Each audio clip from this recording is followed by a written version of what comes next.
The trail. Thank you. We're live. Thanks for coming to Comic Spot. Today it's brought to you by my refrigerator, which I'm taller than, and that's why I rented this apartment. A girl's got priorities. Welcome to Comic Spot today. This thing was started by me so that I could vet out veterans of comedy. And guess what? Today, we have a veteran of comedy. He's also a veteran of veteran comedy. He's done comedy for the military. We're going to chop it all up. Just stay tuned. Bear with us. You know, it's a man and a woman trying to communicate here, so don't expect a lot. Just kidding. Okay, so let's get on to the serious stuff. Let me go into the introduction, and let's see if I still know how to use my iPhone to find that. Yes, I do. You have no idea how hard this is on my side. Just a little side. I can imagine. So here we go with Kris Shaw is the person in the other square. Say hi, Kris. Hey. There he is. Let me read the intro. It may just be a live microphone in a small spotlight, but when Kris Shaw steps up to it, the experience is unlike anything you've come to expect from stand-up comedy. I can vouch for that. I know you want to know, lady vouching. Kris is a storyteller who, with quick bursts of wit and carefully crafted silences, keeps the audience engaged through everyday observations and tough topics alike. Kris is a fan favorite who tours comedy clubs, colleges, and events all across the United States and Canada. He has, get a load of this part. Now we're getting down to where I'm engaged here. He has entertained the troops in Iraq, Kuwait, Japan, troops in, oh, I already read that, Korea, Bahrain, Dubai, Kyrgyzstan, and Africa. I'm not good at geography or pronunciations. Kris also appears in national television commercials and a recurring extra role in the CBS drama Close to Home. Yep. And he can be heard on Kevin Hart's LOL radio network on the Sirius Radio Network. Well, heavens to Murgatroyd. That's a hell of an introduction. Thank you. Yeah, welcome. Has anyone ever told you your voice sounds like Elvis Presley? It's the first time I've been told like I sound like a white guy sounding like a white guy that sounds like Snoop Dogg. Like he just took my color away, but yeah, I never heard that one before. It's like a nasal tone or something like that. Yeah, there's a little bit of Elvis in your voice. Yeah. Well, thank you very much. So, well, you know, I just want to thank you for your years of dedication, the things that you've put on hold your entire life and making comedy and entertaining people a priority. I really personally feel that the legends, the people who've lasted, get overlooked and ignored when they go into said comedy club, and the young people don't know who you are, don't even pay attention to who's come before them. And for that, I want to apologize because you are some kind of force to be reckoned with. It took decades. Thank you so much. Greatly appreciate it. Yeah, this is ridiculous, the way that legends get treated. I've never seen such disrespect for the comedians who've come before us. I'm so sorry. And you know, I don't take disrespect because it's more of a generational thing, and it's not even like a people thing, because sometimes it blows my mind the respect that I receive from the comedy community, and I rarely have ever thought that I've had the effect on people that is projected back to me like later dates, you know. And when I'm doing this, I'm not doing it for popularity, because I don't have to. I was bullied when I was a kid, you know, and I survived through comedy. I survived through my mom. She used to have a beauty shop at the time, and this is probably crazy. I know she'll probably see this video. She's never heard this story before. So she used to sell snacks and stuff at this her beauty salon. And so as a way to distract bullies, like I would take like these things called now laters, like little hard taffy. She sold those, so sometimes I grab like a handful of those, and uh, I just give them to the bullies. Like like I guess they like grape now laters and jokes, and it actually it saved me. It saved me. Like I learned how to survive, and I didn't have to get in fights and stuff like that. If I had to fight, then I would, because I did get attacked in the coat room. Somebody tried to attack me, and I knew how to wrestle really well, so that didn't work out for him. But if I have to do it, then I will. But otherwise, I just wanted to navigate through things and try to use my mind to manipulate situations for the goodness of things. So I've always done comedy to be happy. I love to see people laugh and smile, and it's not even to hear them laughing at me. It's just people are so angry, especially nowadays. They're so angry, and So true. I'm not a drama filled person, but I can be intoxicated with drama. If I'm around somebody that has a certain kind of spirit on them, that can jump into anybody and get you acting out of character. But the thing is, you have to remember to stay true to self. And in a comedy club, I can always stay true to self. Sometimes I feel so selfish. Like I tell comedy club workers, hey, I'm so sorry that I was selfish about you. I was hoping that you would still be working here, because they're good workers. They're great workers, and they make the experience coming back every season fun to go to that club. A specific kind of worker. But I can't be too selfish to think they're not supposed to move on in their life. They can't work at a club forever. Yeah. People get other jobs, they retire, they have grandkids, whatever. They live life, they move away. But I've been blessed to work at some of the most amazing venues across the world, and some of them keep a good core of staff, and it really makes you feel at home, and it makes you feel in the pocket when you can go in there and you don't have to worry about anything else. You just go on stage and you do your job, and we all win in the end. Servers make money. The club prospers off of it. Other comics, they get if the club is if I do a good job, this is how I go into a show. I don't go in there for my own personal, like I don't want them to tell me I'm the best comedian there. My goal is to have the best show for the time there. Like we haven't had a show this fun in a long time where all three comedians are great. I want the MC, the host, the feature, middle act, and myself to all have a great show. And I want the audience to have a great show. And if they feel good, then guess what? It trickles down. Then they're going to be generous with their tipping, and then guess what? Then the staff is going to be well. Then they're going to continue to support this venue. And then guess what? Money's coming in. It's repeated business. And then the venue does well. And then at the end of the day, other comics after me, they have a room that's still open that they can go and work in. That's my job. It's my job to not only worry about the week that I'm in, but it's also very critical that I continue to create work for future comedians come up. That's my job as a comedian, not about laughs and winning awards and stuff. It's about to keep creating paths for other entertainers, because it's a few comics around the Las Vegas area and some in Denver and other places that just amaze me how they produce comedy shows. If it wasn't for people like you with your podcast, nobody would know who I am, and it just would be like whatever.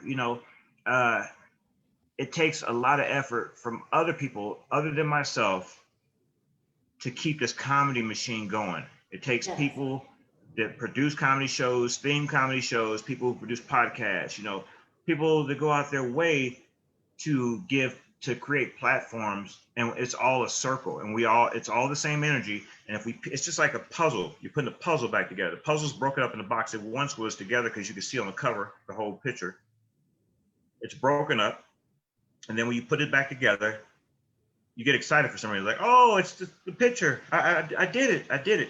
And that's what life to me is about. Life is about this whole world. People don't understand how connected we really are, and we're just a big puzzle broken up. And we get so excited when certain things happen. We call it the universe or God or whatever, but it's just a puzzle. I mean, I agree with I am a godly person, but I'm just thinking it's just a puzzle being put back together, how it's supposed to go anyway. And we're amazed, like, oh my God, this is so connected to that. Yeah, that's because it's a puzzle, and it has to go like that for the whole picture to work. You're just putting the puzzle back together. sometimes we get distracted. Sometimes we say we think this piece goes here and it doesn't go there. It actually goes over here, but it looks just like that one.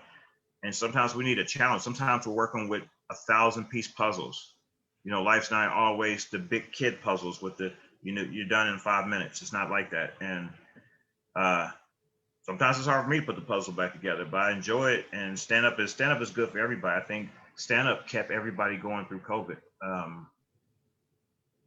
A lot of people needed to laugh. A lot of people became comedians or made funny jokes or memes, or we laughed at. We found humor through some crazy things during COVID, and we all laughed at stuff like the fly on Mike Pence's hair. I heard it on a rapper song.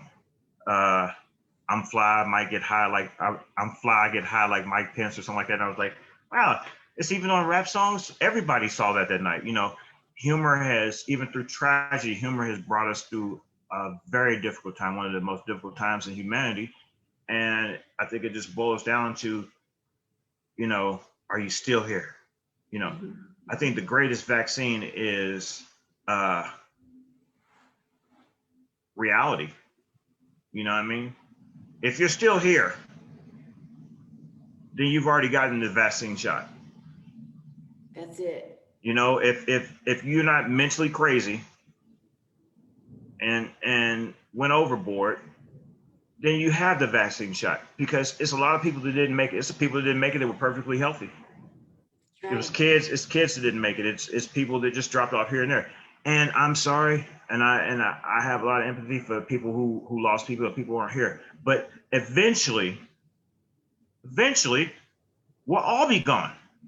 Everybody who's living right now in the world will all be gone, and we don't know when we'll be gone. And it happens so meticulously and sporadically that we don't care. Richard Pryor, some people don't even know who Richard Pryor is. Isn't that crazy? Yeah, but guess what? People have short-term memories, and that's why they feed us with all this quick food. It's quick food. One day we're vegan, one day we don't want carbs, and one day we're gluten-free. It's always, this is labeled for this, do this, and I want to do that, pull back on this, and we're building a hotel in space now. I'm like, okay, this is car's about to start floating. I'm like, about time, It's just so we're spoon-fed all this quick, and I like to taste my food and savor it and hold it in my mouth. I don't have to have all these things like a new phone every time they put out one. I don't have to have the latest thing, because that's not what life is about. Life is about enjoying the moment. And if we don't enjoy the moment and realize where we're at, we worry about money or fame or anything other than just being with family and having a good time and creating memories. At the end of the day, when you're dying, you don't care about nothing except the fun stuff you did before you got older. That's right. Your brightest days are when you're a child, because you make all the memories there, and you think about, you had no worries, and you don't realize it till you start making all these wrong turns. And if you keep making too many wrong turns, you're going to end up in a ditch. And that's just basically how it is. Like, I've matured a lot over the years. And even when I make mistakes, even when I make mistakes, even if they cause people pain, I never do it intentionally. And and when I truly know that I've messed up, I will go back and say I'm sorry, and I'm sincere, and I do it when I feel like it's necessary. But if somebody did something to me, that crossed me, that that I feel like, okay, it may not have been my fault, and we had this thing, then I don't have to talk to them anymore. I still don't have to talk to them anymore. But it's not about just saying I'm sorry to everybody. I don't say I'm sorry to everybody, because sorry is a powerful word, just like love is a powerful word. And I think we should just be focusing on being happy. You know what I mean? Like, comedy clubs are here for people to heal, just like hospitals are, except it's all internal, without surgery or anything like that. And it's an hour and a half inpatient or outpatient process. That's all it is. And we're here like frontline workers, because a lot of people go to comedy clubs after funerals. It's a thing. You know what I mean? Or if they're just first dates. I met a lot of people on their first dates, some that are still together this very day. And when we meet up, and originally, I think those people thought that I would back then they thought that I would never, like, I'm just an entertainer, and I'm saying, oh yeah, it's our first day. Oh man, it's crazy. Like, we have to see each other like 5 years from now. And we have done it. Some of these people, we've done those things like that. And then we look back to when the first date or something like that. And it's like, it was special. I've been there for a lot of people's special moments. I've spent Thanksgiving on the road with families. Um, I've seen couples reunite through me. Just random stuff. And when I was going through some difficult times, a lot of people came to my rescue, and their story was they wanted to tell me how I affected them. And it was just amazing to hear those stories, one story after the other, after the other, after the other. And not like I ever forgot any of these stories, but I don't hold them in my current memory bank because I'm doing so many, like I'm constantly on a journey, constantly on a journey. And I never forget people. I never forget situations, but I might backlog it. And then once they say it, I'm like, oh gosh, like I didn't look at it at the time that this was affecting you or this was going to be life changing for you. I never knew that this did this for you. I was just doing what I was sent by God to do, I guess. I don't know why I'm talking to you right now. Like sometimes I've talked to people and they've went on to be more successful in stand up than I have. And they'll tell me like, you helped me out back then, blah, blah, blah, blah, blah. I'm like, oh, well, that's great. It's great you made it. But I'm very happy for them. But I didn't know that certain things have an effect on people like that. And it actually twisted their life a different way. But again, sometimes I'm there to do a specific job. Like doctors are there in emergency room to get people stable. And that's what I'm doing. And I'm not really, I'm not thinking about anything else but making sure that person's okay. And maybe I could have been famous. Maybe I could have been famous, but I don't think I was supposed to be famous. I think I'm more or less supposed to be like somebody you heard about, and then you just hear stories about them. And then maybe one day you'll see them, you'll come across them, and then you'll have a story with them. That's what I look at like that, like a storybook. Like it's fun for me to have pictures on a wall of myself somewhere, and comics tell me that they go and see those places. And I want it to be inspiring to know that you can go there too. Yeah, you're on the same path because now you're there. But I was encouraged to keep doing that and keep doing it and keep doing it and keep doing it because I love traveling. That was my thing. So I wanted to see everything and anything possible. And then my stories and my experiences came to life on stage. And that's kind of how I developed who I was. Like that's how my voice came about when I started, engaging in my passion for travel and comedy mixed together.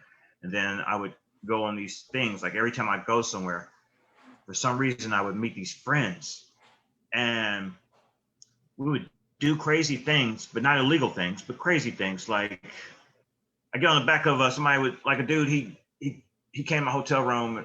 He came from the club I was working at. He took me on a 4-wheeler to the show, and like we did some spin outs in the parking lot. I went there, and it was fun, but like something was wrong with his exhaust or something like that, and so the fumes they got to me, the gas fumes, and I had a major headache for that show. So it was like I'd had a pretty decent show, but like I had a headache the whole show from the fumes, just hanging out, just random stuff. Just, I went places and went hiking, just crazy stuff that, I go to zoos. I've been to like 20 something zoos around the country. And I would have this like list. I would do these reviews, but it was a silent review. I never turned them to anybody. And I would rate these zoos, and because I'm an animal person, I love animals. And I rate these zoos like, is this zoo worthy? How's the parking? Do they have any food? Does this even need to be a zoo?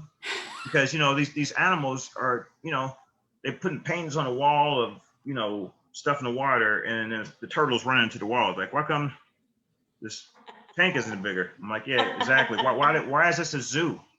Some zoos are just, it's okay to have animals for people to study, but if you can't expand their living environments and their exercise environment, it's like they're in jail, literally. Exactly. Like people don't always need to see animals up close. They really don't. Especially white people. Yes. Yes. There's so many white people with animals. White people take animals to a whole nother level. And I mean, like just since COVID, I don't know people.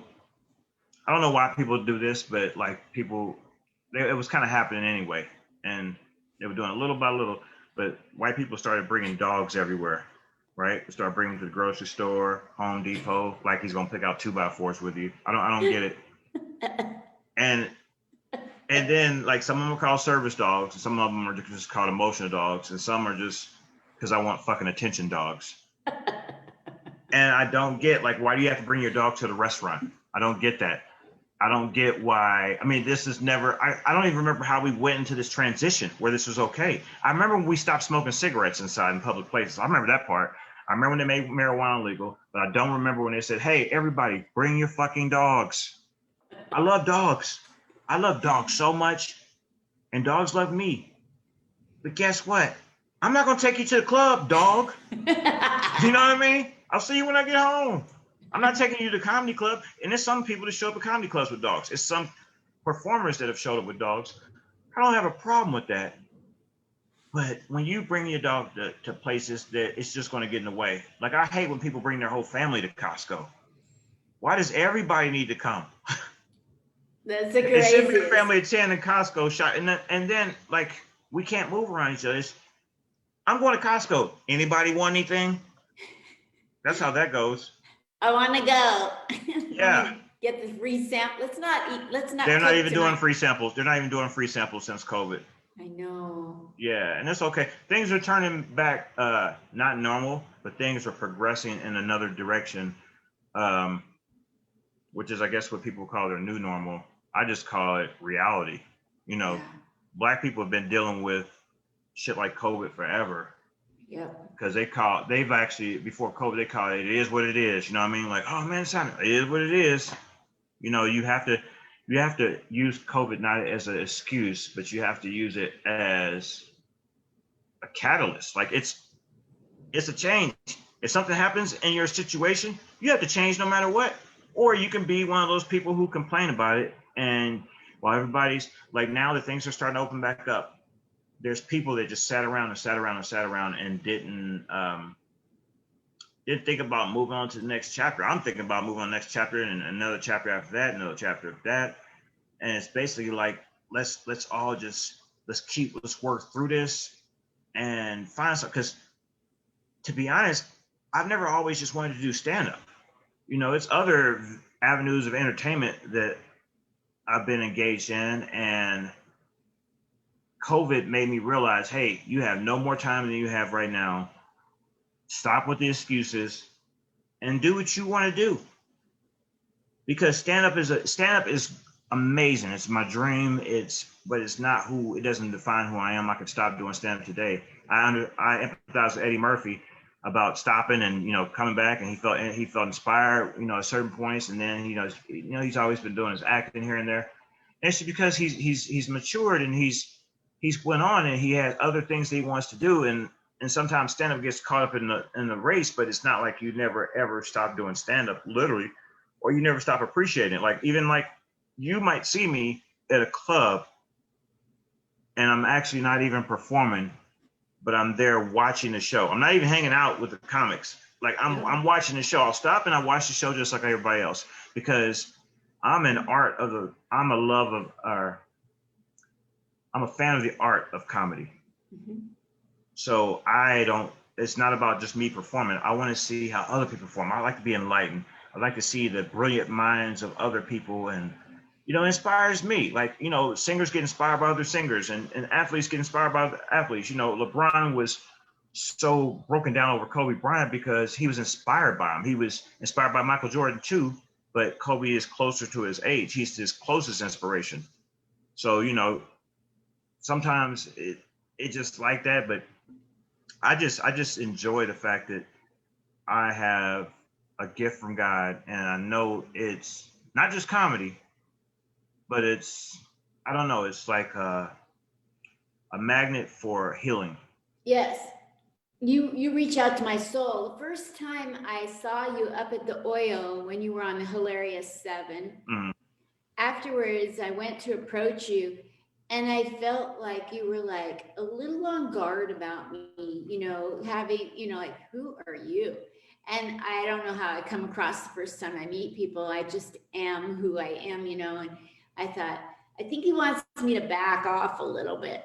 And I thought, You this felt is, my wall? uh-huh. Because, but sorry to interrupt you, but so I've always said this. Like, I want to make sure that business is business, Mm-hmm. and I'm married, so I want to make sure business is business, and people know my boundaries. Because for years, I would let people touch me, not like touch me, but like I would let people. Sometimes I didn't want to hug a person. Sometimes I just wanted a handshake. Sometimes I didn't want to hear the racist joke that you had to tell me. I just wanted you to say great show and keep going, you know. But I attract a lot of crazy people, a lot of super cool people. I attract physically handicapped people. Mm-hmm. I attract people that have disabilities. Like, I don't know. I'm a magnet for certain kinds of people, and I don't know what it is. I'm a magnet for mature audience as well, and younger audiences too. Real young, and real mature. So I've started figuring it out, and I'm like, it's something like I'm a healing magnet or something like that. And I have an old soul because I wanted to always educate myself about certain things. But exactly, I was setting a boundary with you as though I would anybody, male or female, because there's some people, some men that come across, and they come in a little too direct, and then I'm like, I understand why celebrities sometimes they back off of people. Like, even when you work with them as a comedian, sometimes they're kind of like they don't talk too much. Because I remember I was working with John Witherspoon before, and then the club owner, he's a good friend of mine. He told me, he says, "Hey, John is really he might." Oh no, it wasn't the club owner. It was another comedian that recently worked with him in Louisiana. He told me, "Hey man, just a little heads up. John, he might stand. He's really super cool. He's great to hang out with, but he might be backed up off of you for the first day that you work with him because, he just want to make sure that you're not one of those kind of people to try to use him or whatever. Because some people Right. do. They have alternate intentions. And Yes. he was just like my friend had told me. Like, he met me, but he read me actually pretty quick. And he read me immediately and could tell that I didn't want anything to do with trying to use him or whatever, or just make over on him because he's a celebrity. And I was there to do my job, and that's it. But yeah, with you, it was like that. I'm sorry. That's okay. I just felt it, and I thought, oh, like, if it's meant that we're going to ever talk, it's going to Mm-hmm. happen over time. I just took it like that, what it was. Mm-hmm. And like, I'm a real extrovert, and I'm just Right. like, oh, you're a stranger. I don't know Mm-hmm. you yet. And then I had that glazed over fan thing going on because, oh, you're on the wall at Harvey's. And that probably shocked you. But that's when I heard you do your comedy. I was enamored. And Mm-hmm. then when I realized you were on the wall at Harvey's, and my background with Harvey's, it was like, oh my gosh, that's We're so all cool. just human, and I just it's just like I played in a basketball game and we just happened to win a championship that year, and that's our trophy right there. I mean, like, everybody has a moment and time and history and place, and I that kind of stuff is very humbling to hear something like that. You don't know what some people's intentions are. So yeah, I always have my guard up if I feel like somebody's coming on to me like that, and I'm not about that, you know, that game where I'm trying to, hook up with somebody to get to the next level or something like that, or I'm not going to engage in some kind of activity to be famous. I don't ever have to be famous if that's the case. Um, Absolutely. and I'm And I'm the cool with where story I'm at.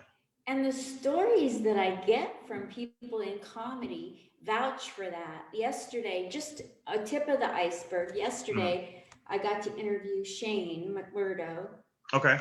and he was ragging in a good way. He was bragging, not really ragging. He was talking about on and on about how you've affected his life. Every time he's with you, he gets so much input that makes him so much better. That Wow. you listen to him, he gets to tell you things that are bothering him. You're Hmm. making a difference in people's lives. in some ways, I think that's maybe more valuable than just the comedy. Yeah, I think we all have a place in this. Some people are famous because we have to be entertained, Linda. I mean, we always have to have a Kevin Hart. We'll always need an Eddie Murphy. We'll always need a Seinfeld. But everybody, we don't need 10 of them, you know? Some of them, we have heart surgeons. We also have pediatric doctors. We also have OBGYN, you know what I mean? We also have mental therapists. We also have just people that just uh, do some kind of help where it's just counseling or anything. You know what I mean? We all have different jobs on this earth. We all serve a purpose on that puzzle. Some of us are the edges of the puzzle. Some of us are the inside of the puzzle. Some of us are the magnifying piece to identify what the puzzle is. But nobody's better than anybody else. We just all have a job. We're like a chain, you know what I mean? No link is better than the other, but together we all make this shit work, you know? And if we don't have entertainment, then we're all just sitting still. And I think we've all figured out through COVID that if everybody's sitting still doing nothing and nobody had any skills, like say there were no people like LeBron James, there were no Post Malones, there were no anybody. There were no Vegas Golden Knights. There were no Lakers. There was no nothing. Nobody had any special talents. During COVID, we actually got shut down so much that it was nothing to do. No new movies, no TV programs, no fresh nothing. We all had to start watching old stuff of ESPN. You remember that part of COVID when all the sports were old sports? It drove people nuts. So if there's no people like a Tiger Woods or Venus or Serena Williams or anybody that does anything that's Neil Tyson DeGrasse, anybody that does anything that's just regular level, then we don't have any. We're here in a boring world. It's not just about the new Ferrari that comes out. It's about people that enlighten us with their gifts and they put their talents on display, their gifts that were God given, and then they show people these gifts. And then, and some people are supposed to be teachers. Have you ever met somebody who's super nice and then like, what do you do for a living? Oh, I'm a teacher. Like, oh yeah, I should have guessed it. Because only by somebody could be that nice, could be a teacher. You know what I mean? Teachers sometimes are so nice. Like, how could you put up with this shit? You know what I mean? And that's why I believe that teachers should make so much more money because they're babysitters and they're professors at the same time. Some parents don't even spend that kind of time with their kids that the teacher spends with them. I mean, that's like a lot, like 8-9 hours. I mean, and they're all broken up into different days, but some people, like I've seen some bad kids in my school days before. Like I'm like, oh my God, and you got to deal with that year after year after year. If it ain't that kid, it's another kid. That kid comes in, and for a teacher to have that kind of enthusiasm to want to be a part of that forever, like it takes a certain kind of person to work at a senior facility with older people. You're wiping butts. You know what I mean? Who would do that? But guess what?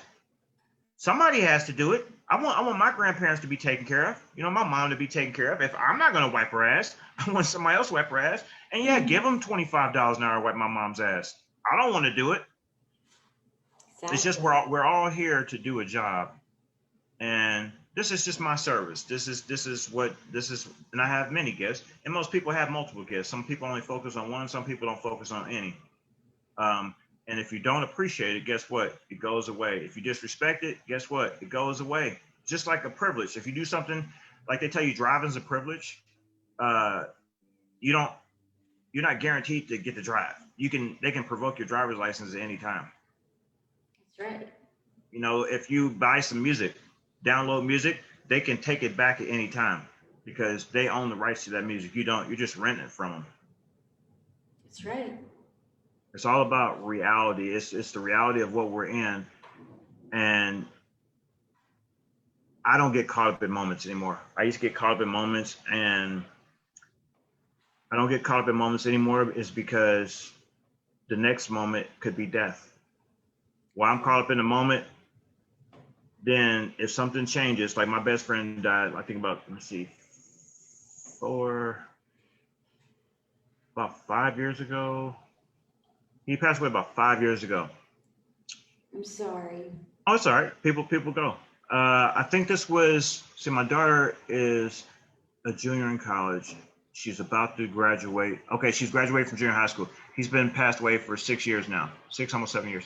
So I remember the weekend that he passed away. I was working with Steve O, and I was working with him 45 minutes to an hour north of the city that I lived in. And so my best friend was like, "Hey man, I'm gonna come up there and check out your show this weekend." I was like, I'm just opening up for Steve O. And he was, I'm not coming up there for him. I'm coming up for you.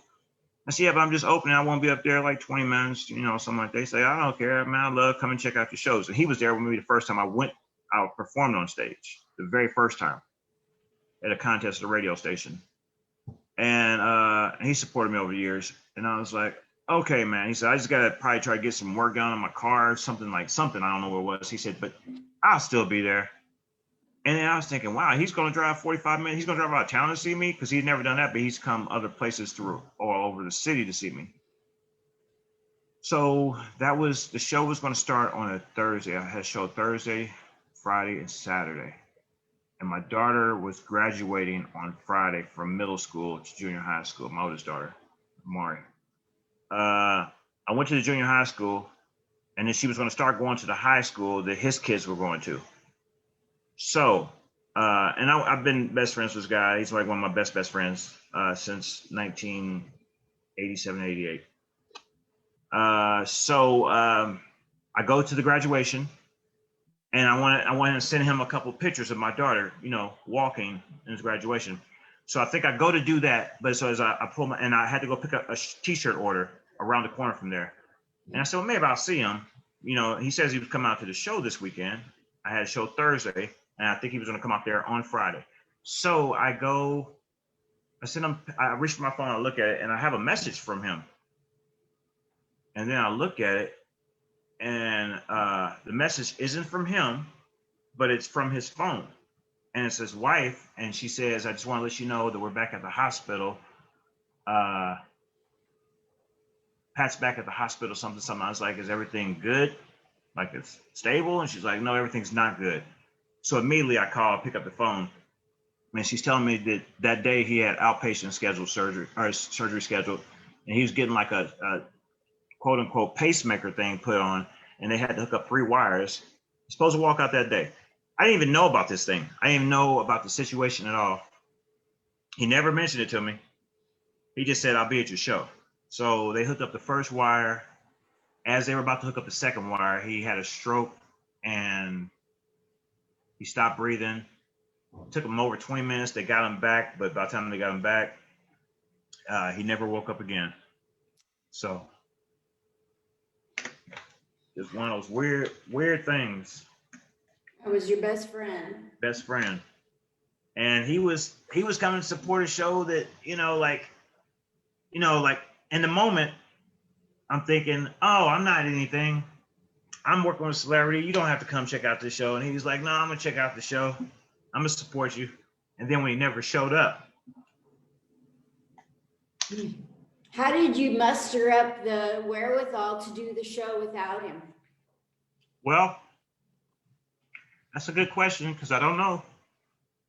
Yeah. That's tough. I made it happen because the show must go on. So it took everything I had. And to this day, I work with several celebrities, and they've all treated me like more than normal. But Steve O, I have to say, was the first celebrity I worked with that I never connected with. And it's not because I didn't connect with him. It's just because he was in a coma. So my idea that day was do the show, drive back, spend a night in the hotel, wait for him to wake up.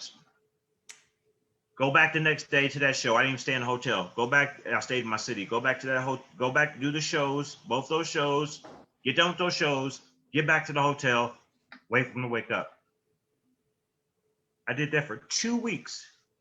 2 weeks I did that, or I did those for 3 days, and then for 2 weeks I spent the night with him there at that hotel, at that hospital.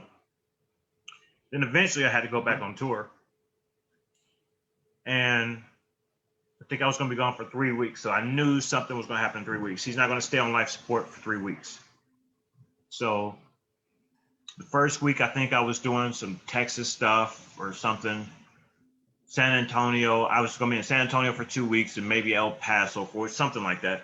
And then I was in New Mexico doing some stuff in New Mexico. And the second day I was gone, one of my other best friends told me that he just watched him take his last breath. So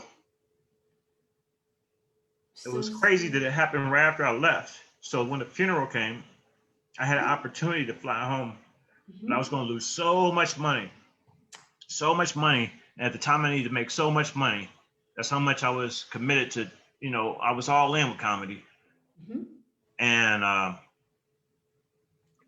talked to his wife, talked to his kids, talked to my mom, and talked to a couple friends, and everybody understood that. They said, you have to do what's good for you, and it's no bad thoughts taken.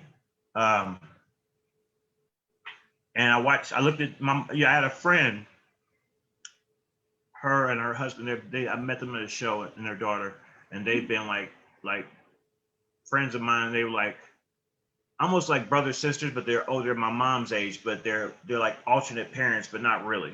And they've helped out with our family things we've needed, and they've helped me out, like we bird watch together and stuff. And the wife, even though I know my mom was going to that funeral, the wife, she went to the funeral and she recorded it. She was there as my body, as my presence. But my mom, she actually recorded, the singing and stuff. And it was just so warming to be able to, because I felt I was there. And sometimes I feel like when things are happening with me, it's like him talking to me, telling me it's gonna be okay. That's so wonderful. I'm so sorry. It's okay. One of the things that I got to do once, I'm a veteran, you've done military comedy. I get so moved by people who have served our country, just like I do about legends who are being disrespected. Absolutely. And so there was a graveyard across the street from the Vancouver, Washington VA hospital. And it's sitting off there across the freeway all by itself in the cold and the wet and the damp and the mold. And I went over there one day on not a day where you visit graves or put out flags and all that bullshit people do twice a year or whatever. Right. I went there on a non-day, and I just got moved to walk up to every grave and talk to everybody. I know you're talking to the dead. Right. I wasn't really talking to the dead. I was just reading their tombstone, Right. saying it out loud, because you don't know from the other side. Maybe they'll be really glad somebody gives a rip. Absolutely. And I went through systematically talking out loud everything that was on every tombstone. And it was the most moving experience all by myself. Like the things I learned from tombstones. And, there were times I was just moved to tears, and times that the names and the pronunciations, and I was laughing. And yeah, it's a lot. It's a lot of emotions inside a cemetery, because people write captions on the tombstones for a reason, or, like you said, anything. Yeah. And, when I first started comedy, my dad had just passed away, and he was my everything. And he was like a mother. My mother was more like a dad, and they went through the Holocaust. So they were really pretty much not available parents. They did the best they could, but my dad was the one with the sense of humor. And he passed right before I started comedy. And my first night up 7 years ago, I was standing in line at Ace's Comedy Club in Murrieta, California.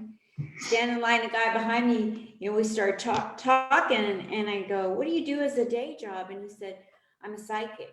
And I said, "Okay, so then what do you see around me?" He says, "Your dad's here. He wants to tell you he's proud of you." I said, "What about my mother?" And he said, "Yeah, she's not talking." Yeah, you got some connection. That's definitely my mom. Is that what you thought? Yeah, that's what I She thought. is there. She's not even talking in the afterlife. Yes, exactly. Very, very much so. So, So yeah, yeah, it's about being in the moment, Linda. It's about being in the moment because, like, I think about like right now. What if my friend was here? What if he, like, if he was so proud of me then? Like, I wonder what he would think if he saw me now. Like all the things that I've done since then. yes, yes. And the weird thing is in your heart, they are here in the moment Mhm. through your heart, you know. But if you give up the moment that you're in, you don't appreciate the moment you're in. Like I said, and that story is about the next day, just that quick. It could be different because I talked to him the night before, like he was texting me the night before, and he never said anything about the hospital. He never said anything about that. It was a major outpatient surgery, and all he was talking about was coming to my show. Like it's just like what? Like after I found out, I was like, what he did, I was like, why would he do that? Why would he? And that's how much he just was. That's what his mind was focused on, not even about the surgery. There was this man in New York, and he took a shine to my comedy like 4 years ago. And he Mm-hmm. had a radio show, worldwide radio show, is what he said. And he put me on as a regular. And I Mm-hmm. went out to upstate New York to live with a comedian. And I got this call from this guy who was with the Friars Club in New York City that loved my comedy. And he's like, yeah, I really want to put you on my show as a regular. You've done some things, I want to make it permanent. And he says, but my wife and I aren't getting along, and so I'm looking for a place. So if you hear anything up there by you, blah blah blah. Talking to him would get done. 3 hours later, I find out he took a gun to his head.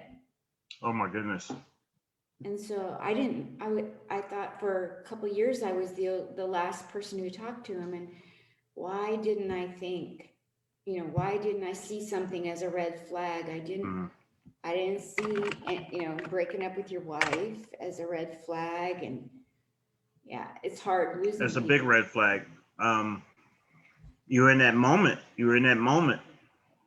And like I said, that's why we have to make sure that we take care of ourselves and that we are not always focused on ourselves.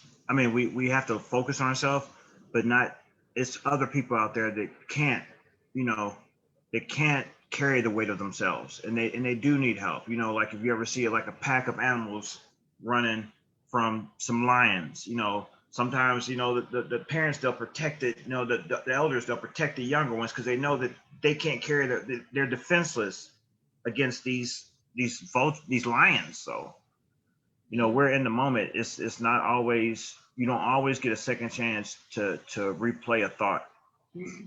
So now I'm a lot more careful. I take everything as a potential, especially in the pandemic. Yeah. If they're talking, listen. If they're not talking, something could be wrong. It's like, that's why I started doing these interviews, is because I'm like Gladys Kravitz on Bewitched. I want to Mm-hmm. know how everyone's doing now. I want to make sure Yeah, everybody. that was great that you reached out because you reached out, and here's how I am. I'm a very personal person at first because I need to feel the energy. Kind of like when I saw that you were a cool person, then yeah, I'm going to be very receptive to you at that point. But I don't want to just talk to I don't just communicate with anybody. I don't put people in my life or my circle that I don't accept their energy. You know what I mean? Because every energy is not good energy for you. And I went through some situations lately where my mental was tested, and I I could very well not even be doing this interview right now. And one of the last things I wanted to do, it's almost like going, like dying and then being a spirit and seeing your funeral, seeing what people thought about you, except I didn't die. I actually was able to make it through, and the aftermath of the outcry for people who tell me, hey, thanks for reaching out, thanks for announcing your trials, because I was ashamed of talking about mental health. I even looked at people like Kanye West, and I'd be like, I didn't even, like, at first I thought he's kind of crazy. Then I thought about, like, he's kind of crazy, but we don't even know why he's crazy. And yeah, everybody's crazy, but people don't like to talk about it. It's taboo. And I would have never said, you know, my career, I've been doing stand up for 21 years. I would never want to put my business on social media in a regular situation prior. But if you're in a situation to where you felt trapped, you felt unloved, and there's things in your heart that are breaking, and you feel like you can't talk to anybody, and you want to explode. Sometimes I just want to leave the planet is like the answer at the time, at the moment, because I'm in the moment. But as a person, I wasn't a person that would be like that. I'm a happy person. I'm a healer. So I was being selfish at the time, not understanding the effect and my purpose for being here on this earth. I was very selfish in that manner. I was selfish in wanting to end my life and go against what I tell people to do. Show that because I encourage people to be a fighter and to keep working hard. But if I give up, then how much of an influence am I really on those people? I'm just telling other people, hey, yeah, if you want to go ahead and jump. I did it. Why don't you do it? And it's a lot of people like Robin Williams and stuff that was hurting inside, and it crushed so many people because they were confused. Like, but I never thought that Robin Williams. And then that opened up a door for where people just realize, you know, hey, this is going on everywhere. Kind of like the Me Too thing. This is going on everywhere. We need to start addressing this. Oh, what are we doing? We're not even focused on this. So by me going to social media, which is something I would never ever recommend doing prior to this, you would never catch me doing anything like this, being public about anything like this. And when I did that, a big cloud or big steam just raised from me, and I felt like something happened, and I'm able to have creative juices again. And then, you know, I went and got some counseling and some therapy and did some group work, and guess what? There's stuff about me that I didn't know about me. You know, there's stuff that has been broken for me that, you know, sometimes through tragedy things you can find out things that you can fix about yourself, and you can only take care of you. You can only worry about you. You can only fix you. You can only control the things that you can control, and that's it. Even if you had a twin sibling and they came to this earth, they look identical to you, you can't even control them. So my thing is, even though I give advice, even though I try to help people, at the end of the day, I have to think about myself first, and I have to worry about me. And then I can give you the variable situations, there are avenues you can go down. And hopefully, like some of these people that like you come across, that you talk to, like Shane, maybe through these things, he was influenced to be the best him he could be. And, you know, like sometimes I don't have all the answers. You know, I think the only reason I have knowledge that I have is just because I was raised around knowledge, and I sought out to surround myself around more mature people, because I felt that, okay, we are all not created equal. Let's just be honest. You know, all girls don't have a fat ass. All dudes don't have muscles. Everybody's not smart. Some people don't have regular noses. You know, some people are born with cleft palates. We're not all created equal. Some people are born into money. You know what I mean? Yeah. What do you say if you know, you're Donald Trump, you know, you're born into money. It's there already when you showed up. It's a lot of that stuff that happens to a lot of people. Coming to America. What if you are born into a kingdom and you inherit a kingdom? You just showed up. So we all have these, you know what I mean, these things, and it's just you have to really appreciate what's going on in your life. That's what it comes down to. And some people aren't here for acknowledgement. Some people are here because if there aren't frontline workers, then guess what? COVID isn't 500,000 deaths. It's everybody. The world's ending. It's I Am Legend. You know what I mean? Like nobody's here. It's all the virus movies that you see. So it takes people to sacrifice to help other people. It takes people to encourage that one last step. You know, it takes people to talk to people before they, you know, stop in their life. You know, we all are. Some of us are so focused on the wrong things. We're not even focused on the things Like if you know that if I'm known to be a natural person, if I'm known to be a happy person, and everybody, not one, two, 10 people, like hundreds of families and friends and relatives, if they see me doing something so uncharacteristic and wanting to take my life, then they all have to say, hey, I need to stop what I'm doing because something's wrong with this. Like I remember I saw Michael Jordan miss a dunk. And I said, oh shit, his career is over. You know what I mean? This isn't characteristic of Michael Jordan. I've never seen him miss a dunk, but the way he kept making these mistakes this one game, and that was toward the end of his career, and he wasn't even playing with the Chicago Bulls anymore. It was just so bizarre. I could tell there was some kind of dysfunction going on. So I'm by nature a happy person, a helpful person, a humble person, and I don't need anything from anybody. I just feel like I got to the point where, like, I found out things out through the counseling that it was times where sometimes I would be the last person to leave out of a bar when I go to a club to perform. Not because I'm drinking, it's because I had anxiety. So I always felt like people would be talking about me.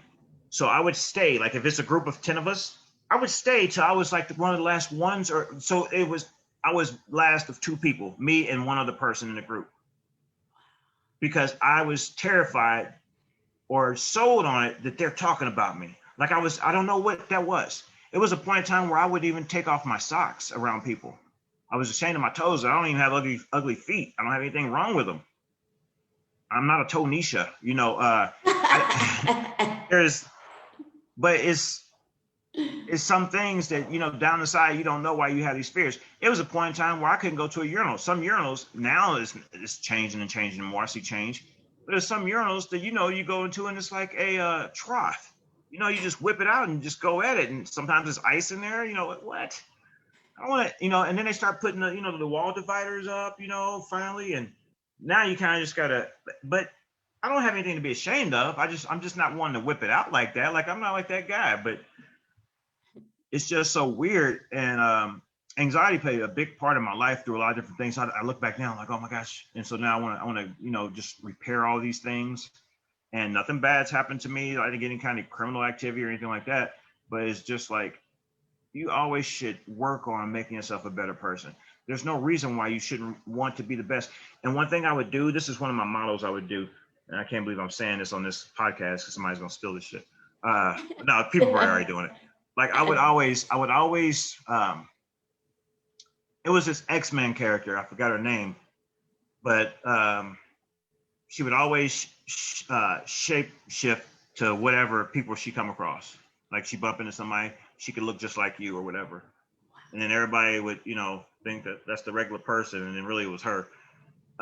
So she would take, so here, and there was another superhero, I forgot what it was, but their power was they can absorb the powers of other superheroes or something like that. I can't remember who it was, and I'm probably messing it all up. But my thing was, every time I met somebody, no matter, it didn't have to even be a comedian. It could be anybody from any walk of life. I would immediately look into you, and I would try to find out what your thing was, what your special thing was, and then I would notice it, and then I would try to make that one of my special things. Oh wow! And then I would go to this person, and I would figure out what they did good and what they're known for, and then I would implement. I was like, oh, I like that feature that person does, and then I put that characteristic in my repertoire. I built myself. It's kind of weird that I say that, like a robot. You know what I mean? It is like a robot. To have all these tools. And that's how I built when I first started stand-up, I built myself the same way. I had a job at a comedy club. And then when I first started, I was a door guy. Then immediately I became a cook. And then right after that, I became assistant to the GM. And they had two clubs, and I had the keys, and I would let in the vendors and stuff like that. So, I'd be doing work, and I would be booking shows, filling up the audiences, night telemarketing, and waiting for the people to bring the beer order in or whatever. And then in between that, when I got breaks, I would stop and I would run in the showroom and I cut on the lights and I would run to the stage and I would do impressions and I would do voices and I would work on jokes by myself until I heard somebody say, hello. And I'm like, oh, somebody's here with a delivery. And then I'd shut the lights off and run back. And I did this at the beginning of my career. So I just worked at a comedy club. and I started taking beginning acting classes, and I started modeling for like J.C. Penney's and other places, and I started shooting little small independent films around town. I did all that at the same time I started comedy. I had my first kid, who's now about to turn 21 in June. I did all that at the beginning of my career. So I was strategically doing that, and I was modeling because I wanted to learn how to walk. Because Chris Rock, he has this thing where he walks on stage. Back when they used to have wired microphones, now it's wireless. And he used to whip the cord around a certain way. Everybody has like a little thing about themselves, and I didn't have to have a thing, but I felt like I just stood with bad posture. I felt like I stood so stupid on stage. So I haven't even figured out there's no ending to the story. I haven't figured out how to actually stand. So my stance is this weird kind of karate stance. Yeah. And I still haven't figured it out. So in result of that, something that happens is people talk about my stance, and then they imitate me, and then I look at them like, oh, and I know I do it, but I don't know that I look like that. And some people, they take pictures of me while I'm on stage, and I see that. I'm like, oh wow, that's a weird look. Like I'm really not. I don't think it's awesome at all. I think it's just kind of weird. and then I'm like, oh, I got to come up with that look, that stance. How am I going to stand on stage? And then people start saying like, so did you do karate? Or I noticed your stance. I'm like, what? And it's just one of those things that you never realize you're doing because you're trying to do something else, and then that ends up being something that people notice you for, which is bizarre. I'll take it, but I still haven't figured out. I'm gonna come up with a stance, but I haven't figured it out yet. But it's just so many things that you find out through stand-up comedy, and you watch people have kids, and you see their grandkids, and I have some fans that aren't even fans; they're like friends, family. You know what I mean?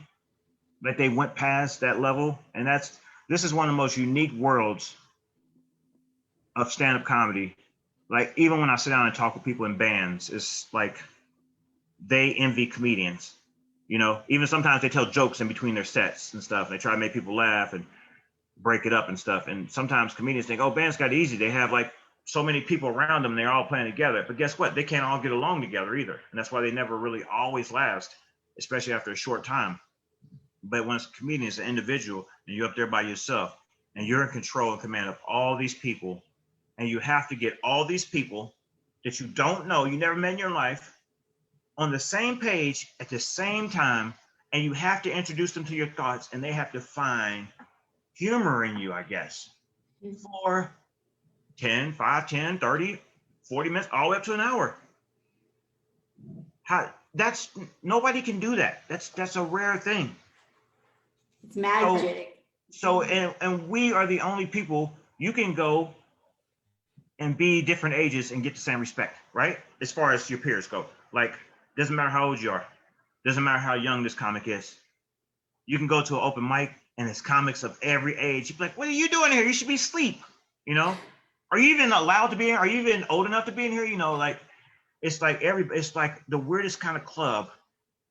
Almost like going into that Star Wars bar, seeing all those weird ass creatures in there, like, where planet he's from? Why is he here?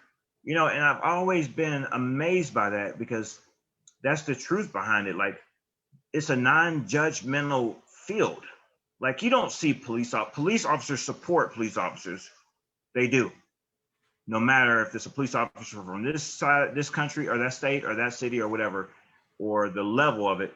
If a police officer gets killed, then they ban up, And that's what comedy's like all the time, right? And sports are like that too. They feel remorse, but police are a different kind of way. When one of their brothers or sisters passes away, especially if it's tragic, then they really are hit hard and sit at home because it could have been them. In the same way with us as comedians, and I've seen people over here. I've seen fans in one state, and then I've seen them all the way across the country in another state. That's one of my ultimate goals. Like, if I can see somebody that I know is a fan, they see me in multiple places, and then we have a different experience in different places. That's so euphoric. I've seen comedians in different countries, and hung out with them in different countries, and it's so amazing because forever we have that thought. I have two friends that I went over to Iraq with the first time, And I remember when I went over there, I knew it was going to be experience because things just started happening. I saw the rapper T.I. in the airport in Detroit. And I was like, that's weird. Like, why would I see this guy in the airport? And I knew this trip was just going to be amazing. So I went with two guys, Tom Tran and Jerry Wayne Longmire. To this day, they're some of my best friends ever. And it was so amazing. The experiences we had, riding in tanks, driving a boat in the water, getting coin, medals of honor, hanging out with celebrities over there, eating, food, shooting guns. I mean, I'm black. I've shot a gun before. Uh, don't get it twisted. But it was somebody like, hey man, you want to shoot this? And I was like, yeah, pow, pow, something like that. But I don't get in violence like that, or just I'm not excited about guns like some people are. So I never really been into it like that. But when we went over to Iraq, for some reason, I said, hey, can is it some kind of way, like, because they said, you guys have anything you want to do in specific? I was like, can we shoot some guns? I don't know why I said that, but I was like, can we shoot? They was like, oh yeah, we'll see what we can do. And they talked to special forces, and then they took us to Saddam Hussein, because we're staying at Saddam Hussein's palace. So they took us to where his zoo used to be at, and that's where they had it all set up. It was like about 5 trucks or something like that, and it was some special forces guys, and they said, oh yeah, well, you can shoot guns.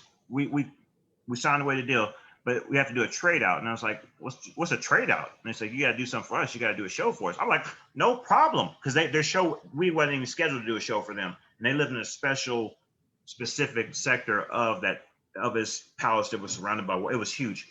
So we go over there. They had all these guns lined up, right? All these guns. They had a former photographer from ESPN out there for taking our pictures. They had set it up really nice. They had shotguns, they had machine guns, they had snipers, they had handguns, like anything you could think of, right? And so we're shooting these weapons, and like I could never be in a gang. I really couldn't, because I get so bored with shooting guns. I was the first person done. I got so tired, like smelling gunpowder and stuff. It was fun. It was fun for us, like because I got the feeling. And I was accurate because they had us shooting targets, and I had some bullets that were like probably like this long, this big around. Like I never would imagine the type, guns for video games. So when I see these things, I'm like, oh shit, I've seen this in a game before. We didn't have grenades. That was weird. But we flew in Black Hawk helicopters. We rode in what do you call it when you're riding in we rode in convoys. We had to bypass certain areas because there were battles going on. Like we had to shoot flares off. We were escorted by security. Like it was the full on thing. But it was amazing to go to some of those things. And those are experiences that you incur on the road, and you never realize exactly what the road is about until you get put in a war zone. You know what I mean? Like yes. It was comics that actually can testify that there were battles going on when they were performing over there. It didn't happen when I was over there. It was, matter of fact, there were battles, but some were right by battles. I wasn't right by battles, but one time we were driving in Kuwait. We were on the highway. We were going to another city there, and we were in a 2-person convoy, like our security detail, and we were in another SUV. And I'm sitting in the front seat. It was, I call shotgun, I guess. I don't know. It was my day to sit in the front seat. Well, some guy, he kept coming up in a car, and he kept looking at me like crazy, like it was straight crazy. And I just happened to look out the window. I felt somebody stare at you, and I'm like, okay, I'm looking over, and then I stopped, and then he wouldn't pass us, and he was an old Chevy Impala, or Chevy Caprice or Impala or something like that, but it was like a 1980s, and he was like a thug, like a thug guy from one of those countries over there. Like, you see a hood guy here. He was a hood guy over there. He was driving this hoopty on the highway in Kuwait.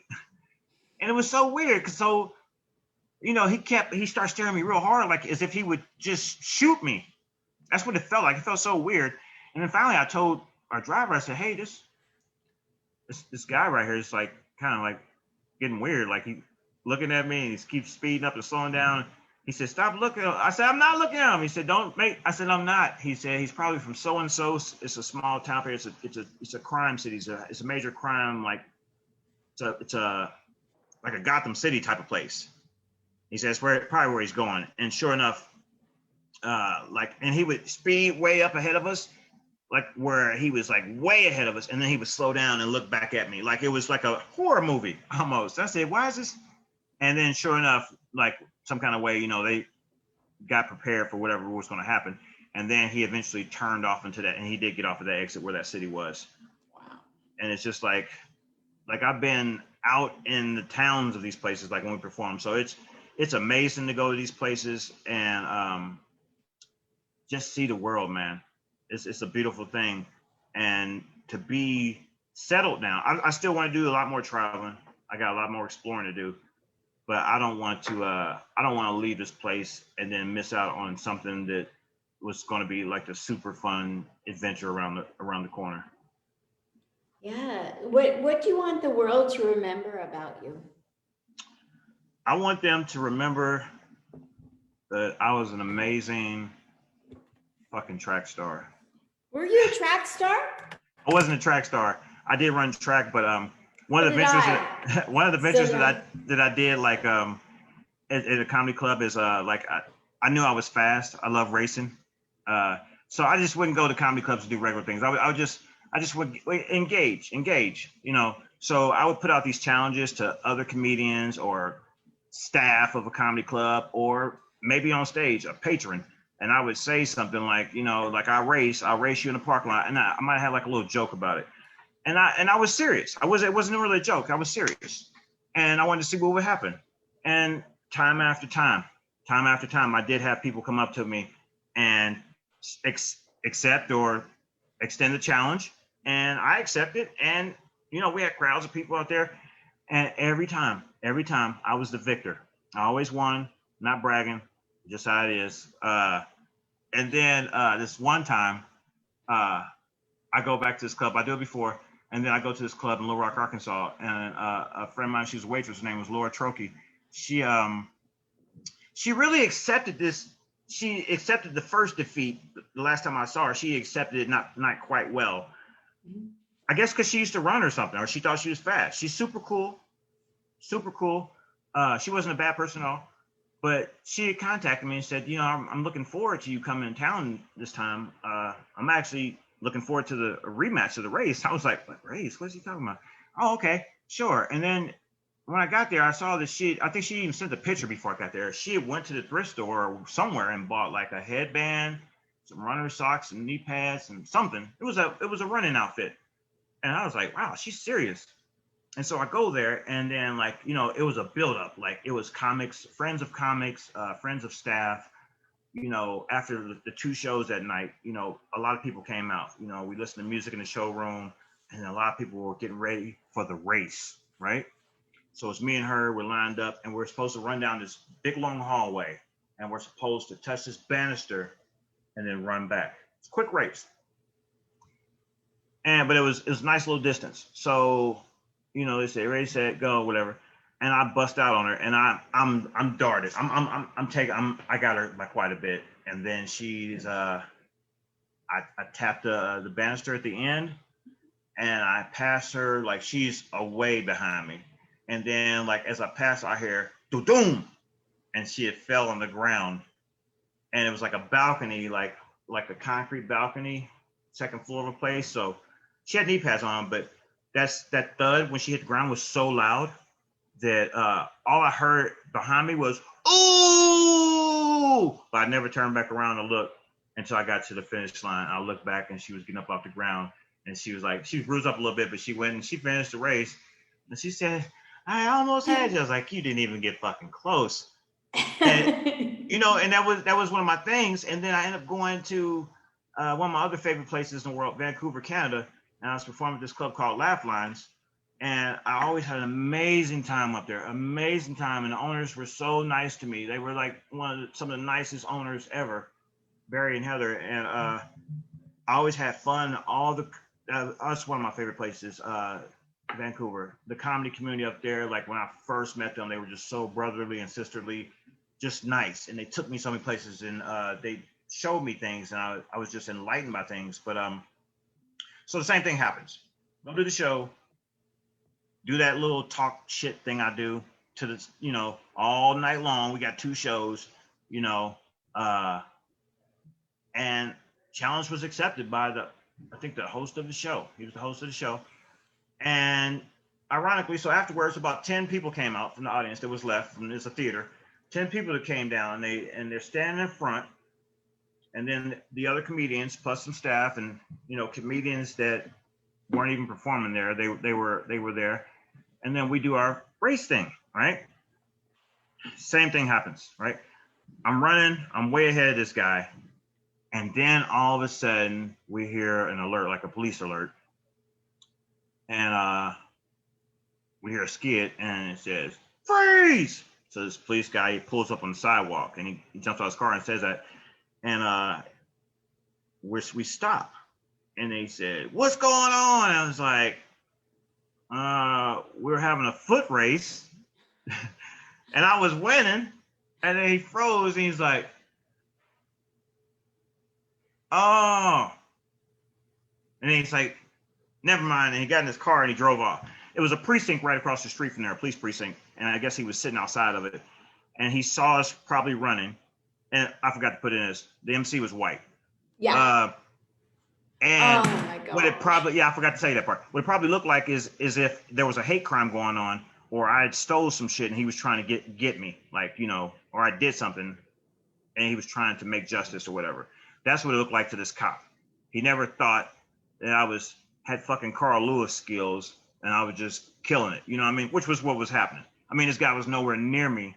And then the next day, the owner comes back to me. He's like, "Hey, I heard you got pulled over running. What's up with that, buddy?" And I was like, "Oh man, how'd I get back to you?" But it was fun, and at the time it was weird. But I would always do things like that. And I think I would, if I had to say what I want people to remember me by, is just that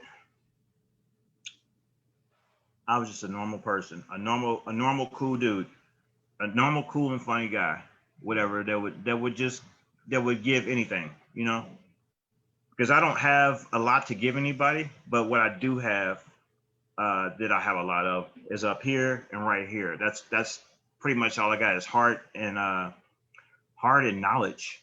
I love hard, and I think hard, and I think deep, and sometimes in order for me to be a healer, to be healed myself from things I have going on, I have to be able to help heal other people. It's kind of like the Green Mile. You know what I mean? You know how like Ben Rings, he would do that thing, and he would inhale, and then he would go back to his cell. He'd be sick, and he'd be sick there for 2 or 3 days by himself. But he took in all the demons and all the negativity or hurt these people were feeling, and then he disposed of it himself. He took on their pains. And I think that's kind of like almost what it'd be similar to, but it's okay. It's okay, because sometimes I feel like I'm a little bit more stronger than, or I can have more vision than other people. And if I could see something that you can't see, it's like, hey, this is what I feel like when I'm helping somebody with their problems or issues or something they just can't come to terms with. It's almost like you come up to me and say, "Hey, do I got something on my face?" Like, "Yeah, you got something right there." Like, "I don't see it." Like, "Bro, you got something right there. You got like something under your nose. It's something crusty. You should get that off." Some people would be like, "Why'd you tell me to get that off my nose? I would have never told nobody to get that off their nose." Like, yeah, but I love you as a person, and I'm not gonna let you walk around with that on your face. Some people might let you walk around with dry snot on your face, but I am not that person.